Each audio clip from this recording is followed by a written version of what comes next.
Yeməkdən sonra yuxululuğumuz varsa, demək qarnındakı pi təkcə estetik deyil. Çünki insulin yüksək olanda yağ toxuması ən çox qarın ətrafında olur.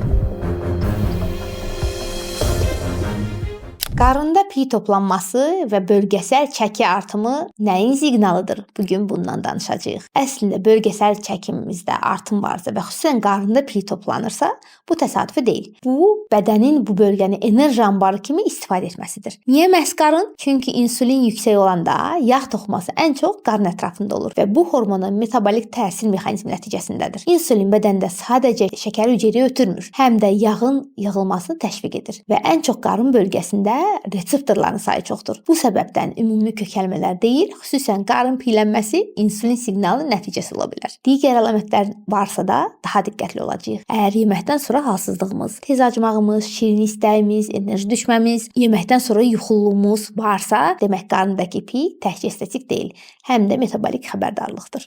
Bu zaman nə edəcəyik? İlk olaraq qidamızı, yuxumuzu və fiziki aktivliyimizi qaydasına salacağıq. Əgər bunlarla da effekt ala bilmiriksə, bu zaman artıq endokrinoloqun müayinəsinə və məsləhətinə ehtiyac vardır deməkdir. Ona görə də bu videonun daha çox insana çatması və faydalana bilməsi üçün bunları paylaşmağı və bəyənməyi unutmayın. Özünüzə yaxşı baxın.